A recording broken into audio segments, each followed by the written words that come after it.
할렐루야. 행복한 정시 기도 시간입니다. 우리는 늘 주님과 동행하고 있습니다.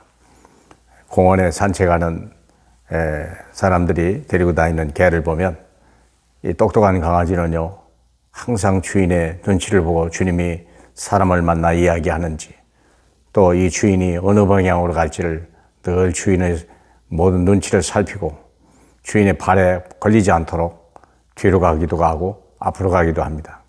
그러나 잘못된 강아지는요, 주인을 끌고 화단에 들어가고 또 사람이 가면 안 되는 곳으로 끌고 가는 것입니다. 그럼 주인이 어쩔 수 없이 따라가긴 하지만 다른 사람들 보기에 꼴불견이 되죠. 우리도 마찬가지예요. 우리도 주님만 따라간다면 주님의 눈치를 보고 주님의 관심이 어디 있는지, 주님이 머무르는지, 주님이 가는지를 우리가 하나 알 수만 있다면 그건 인생은 행복한 축복의 시간이 될 것입니다. 땅의 건세로 모든 걸 기도하여라. 다 하나님과 소통하라 그 말입니다. 하나님의 눈치를 보고 하나님의 관심을 보고 하나님의 뜻이 뭔지를.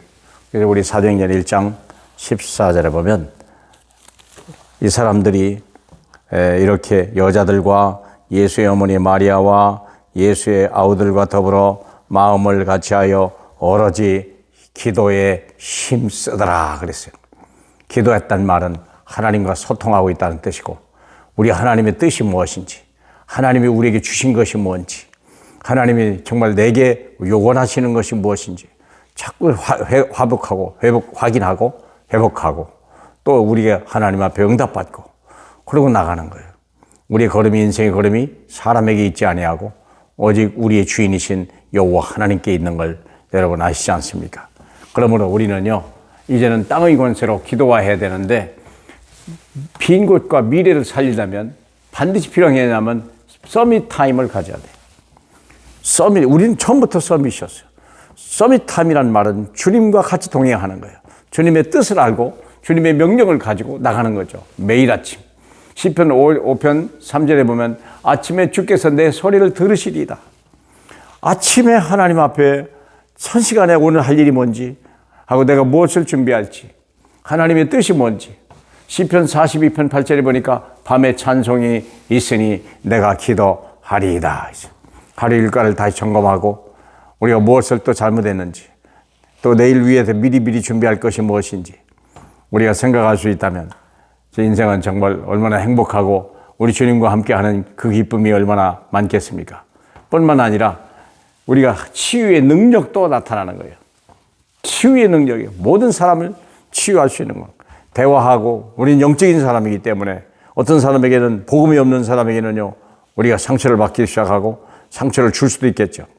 그러나 우리 복음 가진 사람은요, 남의 상처를 어루만질 줄 알고 이해할 줄 알고 수용할 줄 알고 우리가 또 초월할 줄도 아는.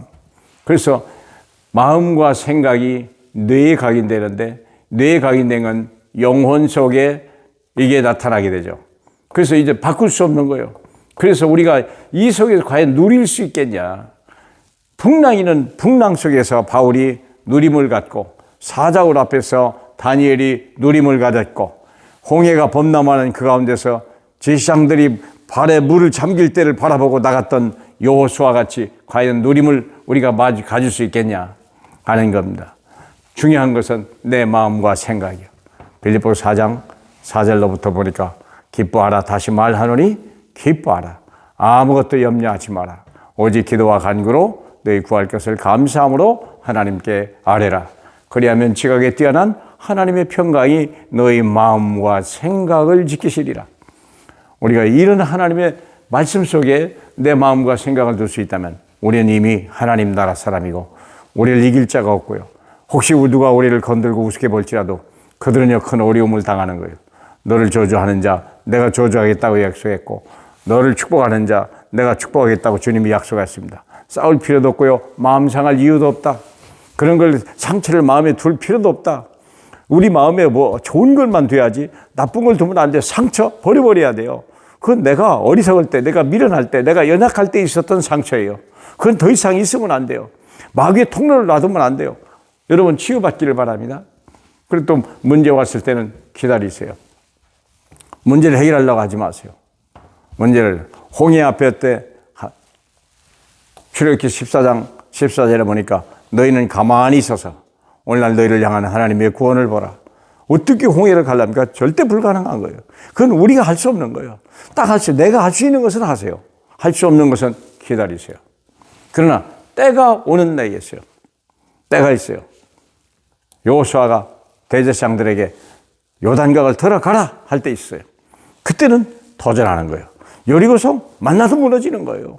30일 왕 그들은요 포로가 될 수밖에 없는 거예요. 누가 합니까? 하나님의 때가 오는데 하나님이 역사하실 때가 있고요. 하나님이 우리를 통해서 증인으로 역사하실 때가 있어요. 사랑하는 여러분, 저와 여러분은 왕 같은 세상입니다. 세상에 살릴 수 있는 유일한 능력과 권능을 가졌습니다. 다시 말하면 사탄을 이기고 마귀의 귀신을 쫓아낼 수 있는 유일한 왕권이 저와 여러분에게 있고 또 모든 사람의 하나님 앞에 범죄한 모든 것을 용서할 수 있는 권세가 저와 여러분에게만 있습니다. 그래서 여러분이 중요하다는 거예요. 재앙을 막아내고 하나님의 진노를 막아내고 이 땅의 모든 음부의 권세를 이길 수 없는 하나님의 사람들로 저와 여러분을 불렀습니다. 여러분의 기도만이 민족을 살리고 우리 후대 살리고 세계를 살릴 수 있는 유일한 응답의 사람들입니다. 새해 모 되시길 바라고 또 주일 예배에 성공하시는 하나님의 사람 되길 주님의 이름으로 축복합니다.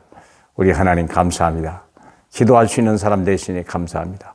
주님 앞에 엎드릴 수 있는 사람 된 걸 감사합니다. 주님의 계시를 받고 또 우리의 모든 염려와 불신앙을 다 주님 앞에 맡겨놓고 또 하나님 믿음의 사람, 순종의 사람으로 거듭나는 저희 되게 하옵소서. 살아계신 예수님 이름으로 축복하며 기도합니다. 아멘.